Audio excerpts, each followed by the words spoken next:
At syempre, marami tayong mga dapat abangan dito sa Good Morning Boss na mga, syempre ngayon pag-uusapan din natin at importante po ang mga napapanahong issues. Kaya naman, simulan na natin ang ating Teka Moment!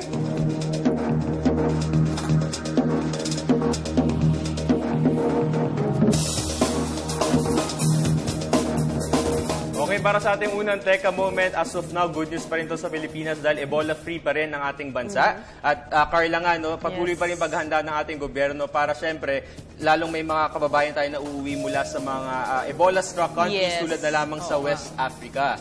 Okay, syempre, yung mga bansang to tulad na lamang ng Liberia kung saan meron 200 tayong mga kababayan. At sa 200 na to, Carla, 145 ang mga peacekeepers na uuwi. Sa 145 na to, 115 yung soldiers at 29 naman yung mga police na uuwi dito sa bansa. At na-mention mo nga, Jules, so, itong bansa na pinanggalingan ng ating mga peacekeepers, dito po talaga maraming case ng Ebola kung saan po 511 workers sa Guinea, 1,044 sa Sierra Leone, at 200 po sa Liberia.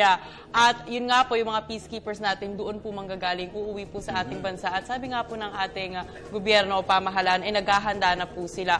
4,033 na po ang taong namamatay dahil po sa Ebola. At galing nga po ito sa 7 countries na ating na-mention kanina. Pero again, tayo po ay nagpe-prepare sa pagdating ng ating mga peacekeepers. Sabi nila nga, pag dumating daw itong mga peacekeepers, 21 days silang ika-quarantine. And dagdag ko lang na dun sa sinabi ni Carla na 4,000 na total ng namamatay, ito ay out of the 8,000 registered cases in 7 countries na nabanggit. So, half of the 8,000 ay namatay na dahil sa Ebola. Pero yun nga, yung good news as of now, Ebola-free pa rin ang Pilipinas. Pero ang tabayanan natin dahil yung ating kaibigan na si Dr. Liacho, nakita ko sa status niya sa Facebook account, medyo hindi daw, minumungkahin niya na hindi daw dapat na 21 days lamang ang quarantine, kundi 40 plus days. 40 plus days? Bakit hindi talaga agad na-detect sa 21 days? Parang kailangan ng mas mahabang panahon para sa quarantine. Okay, syempre para mas maging proactive, sinabi ni Carla kanina, 21 days yung procedure talaga na quarantine. And meron namang inihahanda ngayon sa Mandaluyong City ng mga medicines para if ever nga, handa na yung mga medicines na gagamitin. Pero alam mo, meron naging viral sa social media, isang message from sa isang Ebola virus patient. Napanood niyo ba yun? Hindi pa. Na umiiyak siya na parang yung nurse na Nurse, nag-alaga. inspiring na story. Inspiring yung naging story niya na despite dun sa nangyari, parang lumalaban pa rin siya. Okay. Alright, ito naman para sa aking Teka Moment. Nagbukas na nga po ang 40th PBA season kahapon kung saan dinaluhan po ito ng maraming tao dahil ito po ay ginanap sa The Philippine Arena. Alam mo, ang capacity nito ay 55,000. So, halos napuno yung arena. At actually, winelcome rin ng PBA ang dalawang bagong kupunan, ang Kia Sorrentos at ang Blackwater Elite kung saan ito po ay naging mainit sa mata ng tao dahil nga playing coach din si Manny Pacquiao dito at talagang bidang-bida dahil si Miss Jinky Pacquiao rin kanilang muse. And of course, nakisali rin po ako dito sa PBA dahil muse po ako ng NLEX Road Warrior. So maraming salamat NLEX Road Warriors for choosing me to represent your team. And of course, ito pa nga, actually, inaabangan na rin yung laro. Kahapon, nanalo ang Ginebra. Kia, nanalo. At tsaka Ginebra. Tinalo ng Kia yung isang team na Blackwater, ano, na una tambak sila nung first quarter, tapos nahabol nila.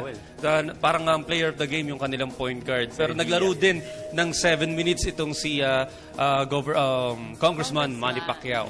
Ang Ginebra nanalo din, pangalawang game. Congratulations. And of course, good luck po sa NLEX Road Warriors. Abangan po natin at susuportan ang team na yan. At alam nyo ba, dun sa PBA kahapon, medyo emotional yung vibe kasi bumalik sila from 1975, pinakita yung history, pati yung mga nangyaring important events every year hanggang 2014. But siya nakakatawa dahil yan ang pinakamalaking arena ngayon, ano? So, Halos na po. tapos nakita ko sa television, ang dami-daming tao.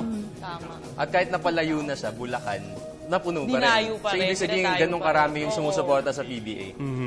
Okay, so mula sa ating Teka Moment, siyempre tuloy-tuloy ang ating live discussions ngayong Workday Monday. Pero bago yan, i-announce lang natin dahil may special coverage ng television ng Bayan mamaya dahil pangungunahan po ni Pangulong Aquino ang 70th anniversary ng makasaysayang Leyte landing. Kung maaalala, ito yung paglanding ng 700 warship kung saan pinangunahan ito ni General Douglas MacArthur. At At kasama dyan ng 150,000 o 174,000 na mga sundalo. 70 years ago, ito medyo makasaysayan sa atin dahil si Direk Bebs nandito na yata eh. Direk Bebs, good morning. Okay, 70 years ago, nang dumaong dito nga ang Allied Forces sa pangunguna ni Douglas MacArthur at naging makasaysayan ito dahil ito na yung hudyat ng paglaya ng Pilipinas laban sa mga Hapon na pinungunahan naman ni General Tomoyoki Yamashita. Pero bukod dyan, bukod sa Amerikano at mga Philippine soldiers, makasaysayan din to sa mga Australiano. Dahil dito rin, ang kauna-unahang pangyayari ng kamikaze o yung suicide attack ng isang eroplano, isang pilotong Hapones ang nagpabagsak ng kanyang eroplano sa Australian warship, kung saan 30 naman ang namatay. Kaya naglagay din sila dito ng shrine kung saan nakalagay yung mga pangalan ng mga Australianong namatay dahil pa rin sa digmaang ito. Okay, so yan ang ating Today in History para sa Lunes na ito. Okay, so maraming salamat Aldi para dyan. Siyempre, tuloy-tuloy pa rin ang ating usapan ngayong Workday Monday. Unang-una pag-usapan natin ang port congestion at siyempre, ngayong Oktubre sa darating na Huwebes, magaganap na ang 56th Annual National Convention ng CMLI, kaya pag-usapan din natin yan. At mapapanood din natin ang I Love My Culture, K-12 Kaalaman, at pumunta ang Good Morning Boss sa Quezon City Food Fest. At syempre, maaari nyo rin kami mapanood via live streaming www.ptv.ph. Maaari nyo i-like aming Facebook page, facebook.com/gmorningboss. I-follow po aming Twitter account at gmorningboss. At bisitahin na rin ang aming YouTube page, PTV_PH. Kaya naman napakaraming interesting topics at saka mahalagang usapin ang pag-uusapan namin. Diyan lamang po kayo dahil magbabalik pa ang Good Morning, Boss!